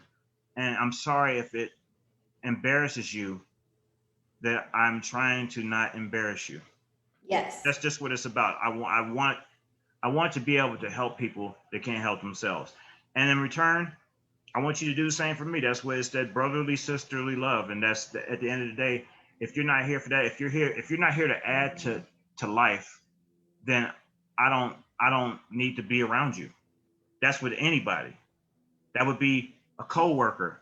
That would be a job. If I'm at a comedy club and you don't show me respect, I can feel that. I know what respect feels like in a comedy club, because they do different things. You know what I mean? I know what the respect feels like in a booker or a promoter. Some comics, they give me so much respect. They never even met me. How you gonna give me respect and you don't even know who I am? Like It's almost like walking up to Michael Jordan or something. I'm not saying that I'm on celebrity status, but I'm not like a unknown person. But I'm not a person who's done a lot of shit either. You know what I mean? I've done a lot of shit, but I don't have a lot of public accolades like awards or festivals I won, but I played in a lot of big clubs. I played in clubs I had no business being in, you know? Like I look now, I'm like, it had to be something that they liked about me, because some clubs would just have a lot of celebrities, and then they have a few comics like me sprinkled in there, and like and clubs don't do that. And so why would a club show you that kind of love? I got that kind of love in Boise, Idaho, from that club owner. I got that same love in Colorado Springs, which is my favorite club. I got that love at Harvey's. You know, I got that love in Denver. I got that love in Florida. So many different places. North Carolina. I got that love in so many states. Minneapolis. You know, places. Texas. All over Texas. When you show up and if people give you that respect, then I got the rest of this. I don't even know what I'm going to say when I go on stage most of the time. I have no clue. And what I like to do is, I don't like to judge people, but I do judge people. But I don't hold that judgment. I don't hold you to that judgment. I'll let you have the opportunity to change. Like when I went to the Price is Right taping, I don't know if you've ever been to a TV show taping, but the Price is Right, they select people during a 2 or 3 hour process where you're standing in line like an amusement park. And then they give you a brief interview when you get closer, and they find out who they're going to have on the show. Then when you get in there, in between the segment tapings, going to commercial breaks, whatever, real briefly, you know, if the host isn't Drew, is it Drew Carey? Either that or Brady. Brady? Okay, yeah. So in between, I think it's Drew Carey. So in between that, they're you know, he might be cracking jokes on stage in between the commercial breaks, and they're playing some music, and they want the audience to dance. Now they're watching the audience dance and see who's more charismatic. You have the opportunity, if you didn't get selected to be on the showcase after that, you have the opportunity from being engaged in dancing when the music's playing around. Maybe you've loosened up since the last commercial break. You have the opportunity for them to spot you on camera and say, get that person right there, look at their name, and then call them down to the showcase. That's how that works.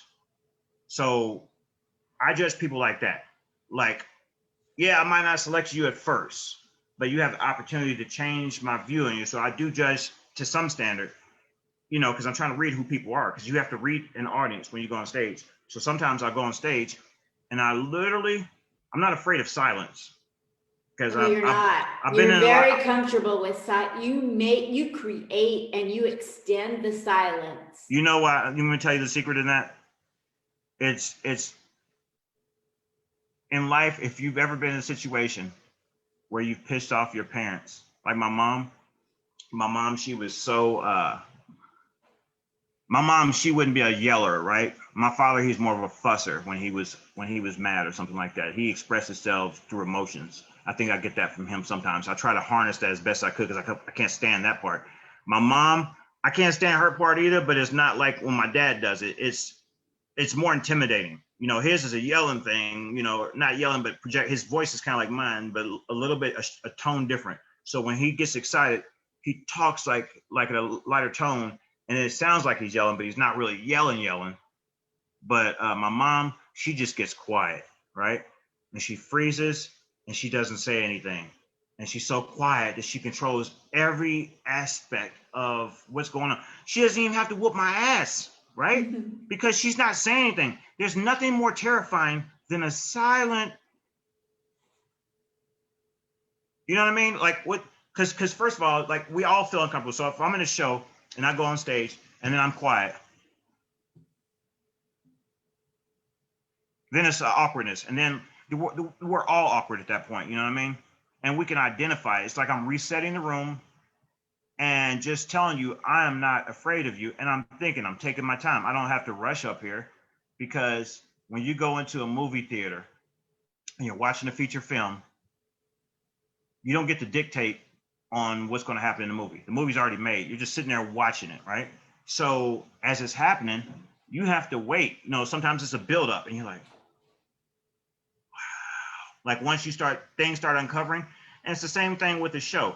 I don't have to get in. Some people are like, oh, you got to get 4 seconds per laugh or 4 laughs per second. Da da da. No, you don't. It's other kinds of comedy. It's like there's, it's all kinds of music. You can't tell me what I'm good at. And it's all about entertainment. How do I entertain you? This is my show. I can't be the funniest comedian, but I can be the best me comedian. And that's what my motto is when I go in the clubs. Like I said, I want to make sure, because somebody could tell me, oh, you're the best comedian I've ever seen here. That does absolutely nothing for me. You know why? Because one day they're going to see somebody else that's better than me. That doesn't do me any good. And even if they did love me that much, big deal. What am I going to, that's nice. So it always has made me feel kind of awkward when I would hear that. And then they would say, I would say, well, I would prefer you to have a great all-around experience. Because if the MC is doing good and the feature is doing good and the headliner is doing good, by the end of the show, like that's an amazing week. When they all do good, people remember that the most. That's the best time I've been where all 3 comics were killer. That's what I want to be known for when I come to the club. I was there during that week where it was a killer week. And then the club survives again. You know what I mean? They get past another week. And that's what it's about. Every comedian should be able to feel good after the end of the show. We're not a band. We're up there separately, but we're all part of a work in progress. We're all making that happen. Like the MC has a job, the feature has a job, the headliner has a job. The easiest job is the feature job. It's Kush. The hardest job is the MC because you're coming to a cold crowd. You got to get a crowd started. You know what I mean? You don't know these people. They don't even want to pay attention to you, just like they don't want to pay attention to the undercard fights at a boxing event or a UFC event. You know what I mean? Oh, the first 2 are just nobodies. Da da da da da. Yeah, right now, but they're not there for that. They're there to gain your attention and to settle you down and give you the etiquette of the show, in case you don't know, and enlighten you on there's the bathrooms, we got food specials, be patient, relax, enjoy yourself. Kind of like the same shit you hear when you go to a movie theater and they give you keep your phone off and all the previews and stuff. They're warming you up to relax and shut up. All right. So then the feature, he's already getting up there. He's got the benefit of the doubt. The crowd's already warmed and he has a super sweet spot. The headliner has to go up there. He has to do the check drops, all this crazy stuff. People are tired. People are drunk. You see servers walk around passing out checks. People are trying to do math and still catch the rest of the show. Guess what? I don't even care. That is the hardest part because you have to do that. But you have it easier than MC because everything has been built up. The feature should have brought it all the way up to here, and then you just carry it all the way home. And that's how it is. And I try to let the crowd. I don't let the crowd have control of my show. I'm not trying to be funny up there. I'm just telling you my story.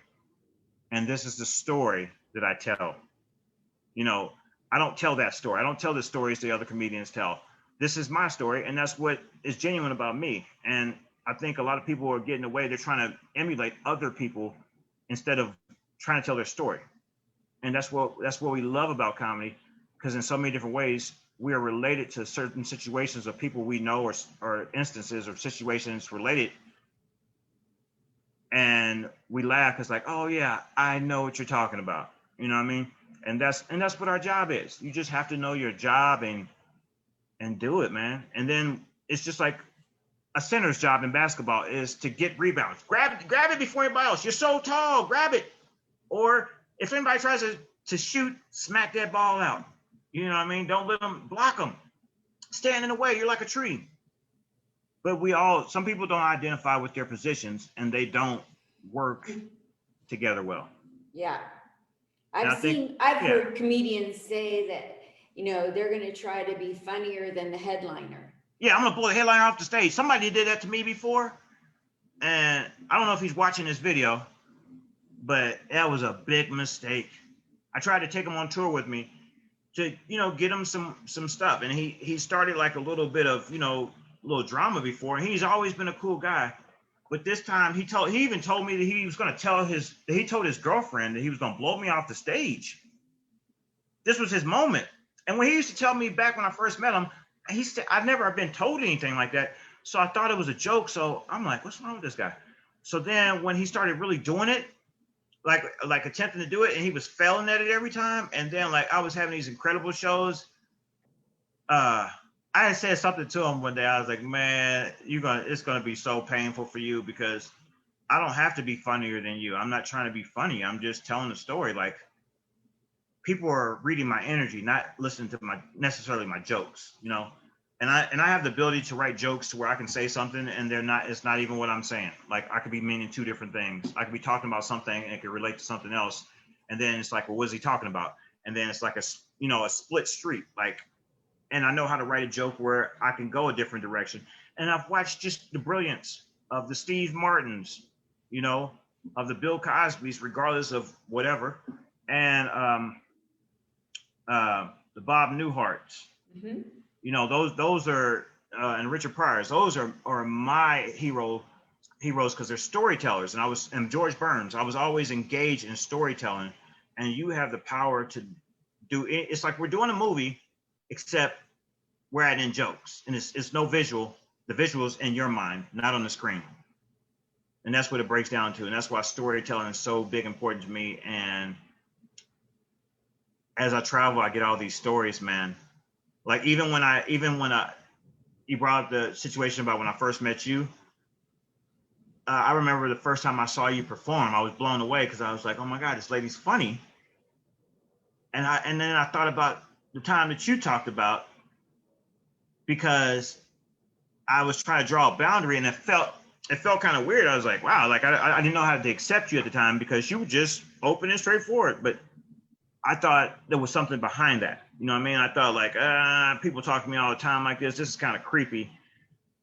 And that's the guard that I used to have up. And I shouldn't have that guard up, but, you know, it's just a filter I have. That's okay. You know, like, I don't have a filter. I went through brain trauma in 1996. I got a free brain injury from a drunk driver. Oh, and I how don't kind of him. What? How kind of him to do that for you.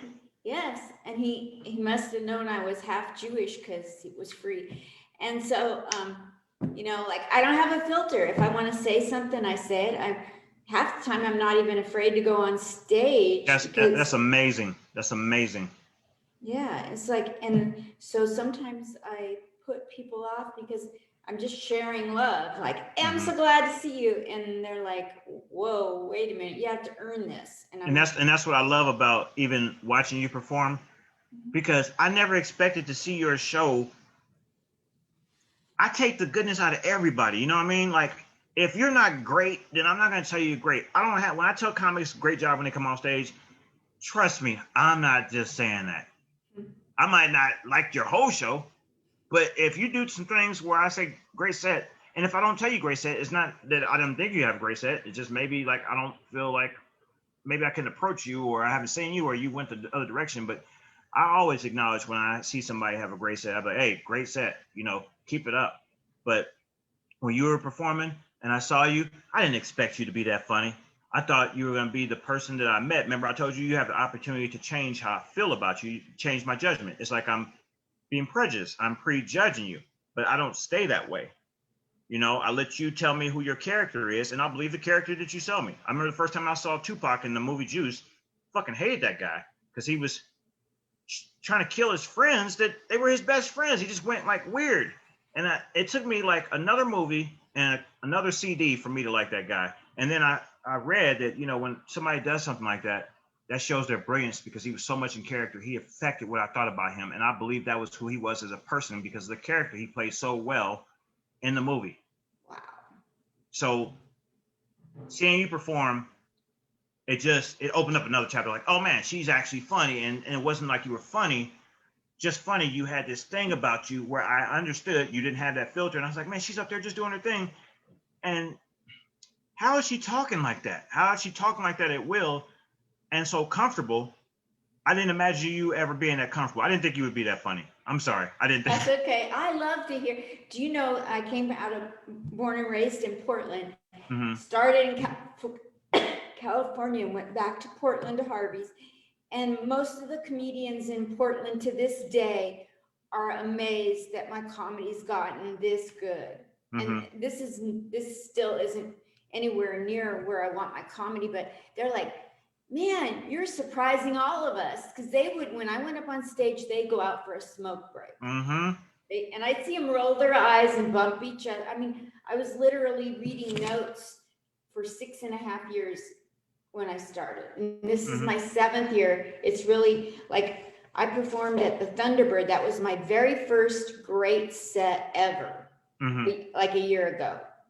Yeah, And that, I remember seeing you starting to perform places, and that kind of validated what you said. You was like, yeah, I do stand up. And I was like, when you said it, I almost didn't believe you did stand up. And then when I seen you on a couple flyers, I was like, holy shit, she's actually performing. And then she did say she does stand up. And then I had the opportunity to actually see you, and I was like, wow, how is she so? I just couldn't get over it. I mean, the jokes were funny. Don't get me wrong, they were different, and it didn't seem like I never pictured you telling those jokes, like in the comfortability part. You know what I mean? Like sometimes people, they don't just compliment me on that I'm funny. They compliment me on other things, which tells me I'm more than about one thing. They say, hey man, you are so comfortable on stage. And I guess I'm not even aware of those things. I'm like, what? And they're like, yeah, you're so comfortable. That is amazing. I'm like, what does that mean? You know, and then I think about that the whole night. Like, what did they mean? The anxiety kicked into a point to where I also didn't just like leave places till everybody else left and I was the last one. I mean, I'd be so tired when that happened. But I also didn't want people to compliment me, telling me I was great. I didn't want them to tell me how funny I was. Like, you're amazing. Like, I would turn around and I would literally rip my own show apart. But that joke and this part and that part right there, I wish I'd have done it better. Like, and then people start saying, hey, you need to stop that. That's kind of weird. Why are you ripping down your own show? And it's just because I was so used to, I guess, being bullied before and, you know, people talking about me that I just had that phobia and I just assumed that they were already thinking it. So I would want to just say, yeah, I'm horrible, like off the top. But I have since stopped that. I've worked on it so much, and now I'm to a point to where I'm able to say that I did have some issues. You know, it was something that stemmed, I guess, from childhood, like for most people. Because once it's childhood, then you skip to a big thing, and then you forget the middle part because you muster through everything. But I guess just through all that trauma I skipped through, and you know, being in a household, I didn't have a horrible household like everybody else. It was from my mom. I had a not great. My mom made everything look great, and she made us feel great. She made us secure, but my mom sacrificed a lot for all that to happen. Like, my mom didn't have the easiest life growing up as a kid, and you know, being in multiple marriages that, not multiple, but 2 marriages where she committed herself and she gave her all to these people, and they drained her of everything. And I watched my mom do her job. She used to travel. My mom did a lot. My mom was a rich person when she was younger. She was super rich. She had so much money, but not like money where she was buying this, buying that. My mom was a really awesome money manager. So she made sure that me and my sister had the best things. And even though my father wasn't there, when my stepdad did come along, he wasn't a great person to my mom. He wasn't a great stepdad, but he spent so much time with me. He spent so much time. He taught me how to be a man. He taught me how to do all these crazy things. He also did a lot of cruel things to me in my life I'll never forget. Nothing like sexual or anything like that, but just like cruel stuff, like poisoning my dog, letting a dog of mine go, you know, letting another dog go and get hit by a car. Like, he just did this random test shit he would do. But it's hard being a step parent. He wasn't even a parent to his kids, but he taught me. He played basketball with me, taught me how to play cards. You know, he just did stuff. He taught me how to work on cars. He taught me how to roof. Some stuff I didn't want to do at the time, you know. And he was a total ass to my mom to the very end. He's probably not in a good place now, but you know, he enforced the skills that I needed. And sometimes you have to get them from somewhere, you know. Yep. You have to get them from somewhere. And if we all, so if you see somebody that needs some help, you know, just help them, man. It's that easy. You've been a delight. Just I've gotten to know you, and I've held back tears. What's my social security number then? Let's see. Mine's 5436251. You telling your social security number out? I want someone to steal it. Yeah, so you could be somebody else. My credit score is overdrawn. Oh, is it? What does that mean? Does it mean it's too so low? Bad. I've been in 36 ambulances for allergic reactions to food. Oh my goodness. When I eat, I also have to down a Benadryl. Oh my goodness. So I I got know. problems. Is a credit rating really like when you die? Does your credit rating go with you? I don't know, like if you owe like enough money to build a hospital wing, I'm sure they come after your relatives for the money. But short of that, I think it dies with you Mm-hmm. because I don't. I I've seen that they've contacted that. I worked in a bank for 20 some years, so I've seen them go after people, but that's usually deep pocket cases, you know. right. I mean, money. What is money anyway? You know what I mean? Yeah. Bitcoin, cryptocurrency. You know, like literally when you die, like if say you're a certain performer, musician or whatever, or athlete, and you got all these plaques and all this whatnot, and you die, what happens to all those plaques and all those Grammys and awards? What happens to them? I don't want that They, shit in my house, but that's not my stuff. This is, you know what I mean? Like eventually those awards have to go somewhere. You have to donate them to back to the something, but like those things mean nothing. You could take nothing away from you, but you can leave a legacy behind. If you can leave enough behind that you make a difference in the next level of humanity, then that's all that's what you want to be known for. That's what anybody wants to be known for. That you had input on humanity and you made some difference. You know what I mean? Whether it was you inspired somebody who ended up becoming president of the United States. You know, that's a yeah. lot of that takes a lot. But yeah, thank you for the invitation for this show. I really, really, Yes. really try to study people before I engage in performing. Like I don't just want to perform in any venue. I don't want to just do any podcast. And I remember I made the decision. I was on the fence about doing this. You had said something to me about it, and then like some kind of way, your name came up in conversation with somebody I was talking to recently, and they said, "Oh yeah, Linda Marcus Smith. Yeah, you got."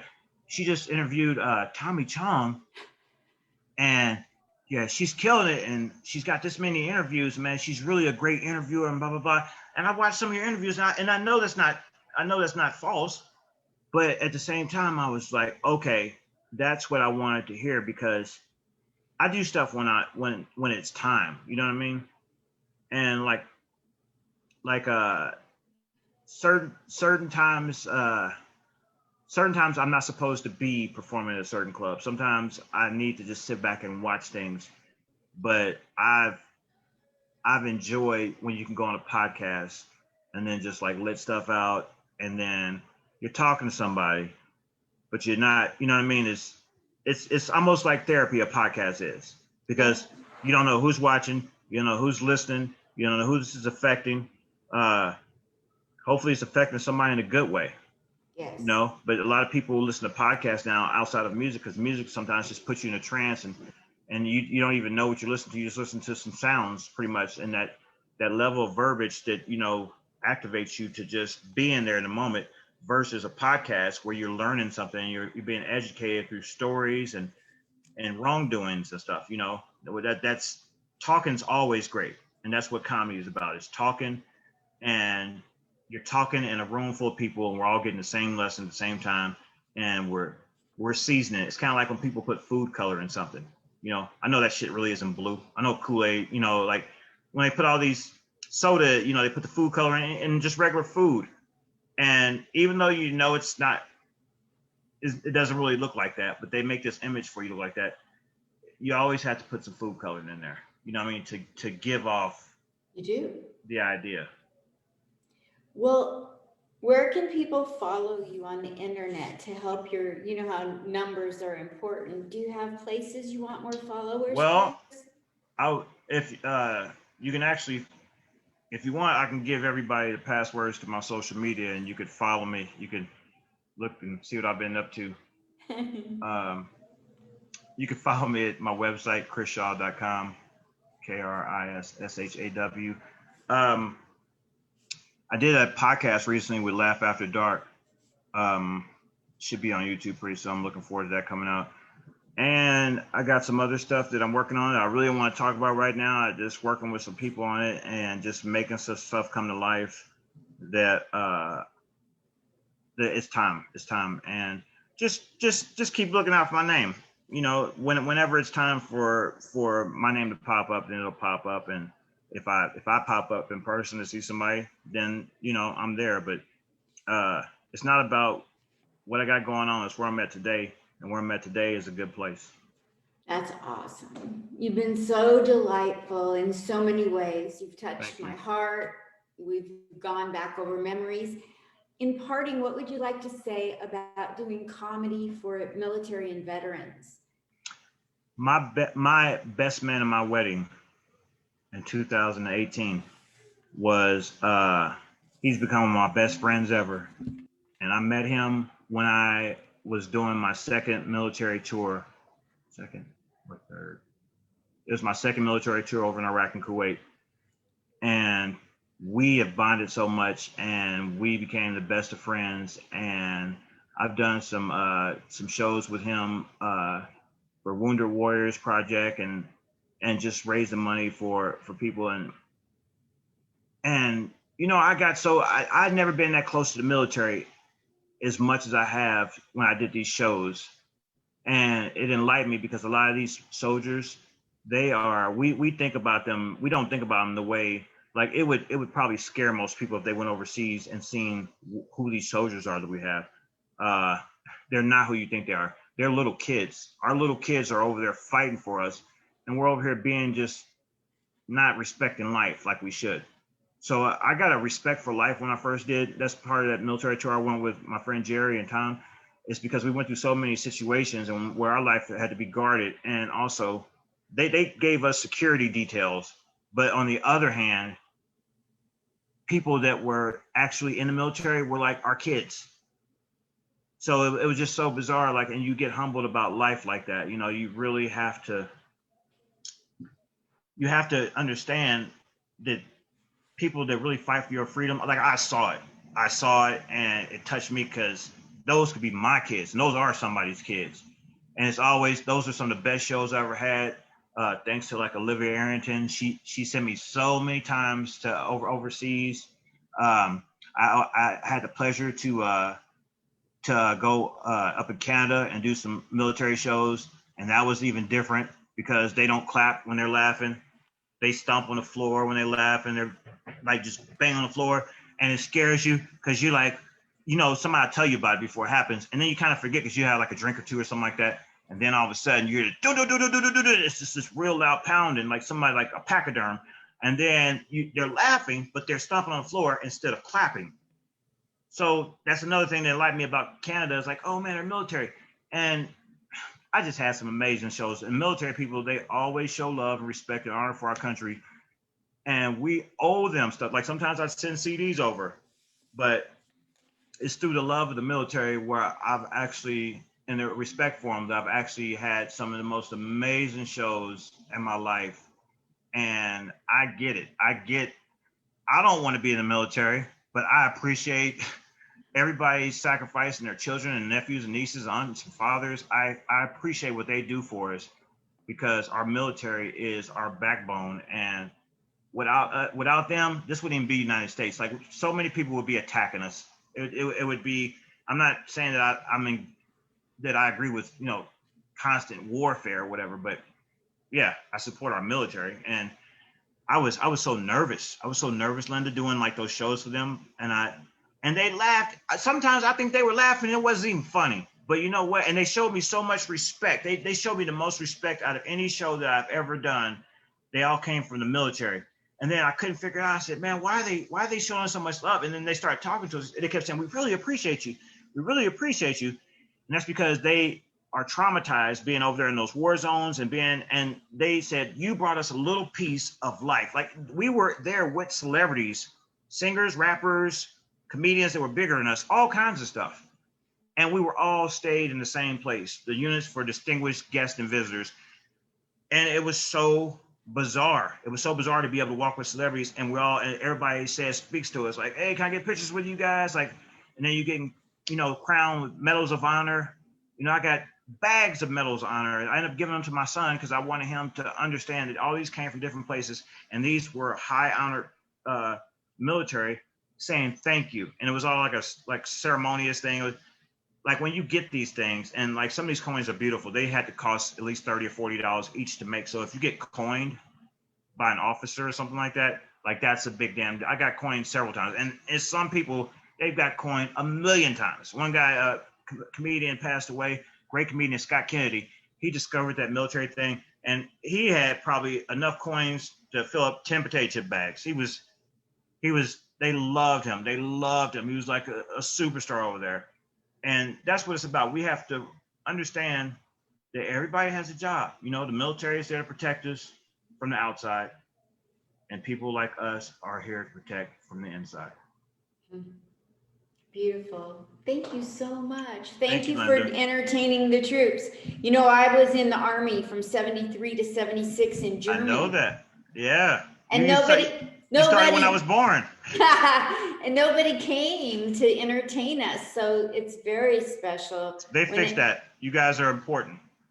Yeah, it's very important to me when I meet somebody like you who's gone and entertained the troops. You're a special person to me because you did that. Thank you so much. Yeah. Thank you so much. I'll talk to you later. I miss Thank you you, Linda. already. Thank you so much. Bye. Bye-bye.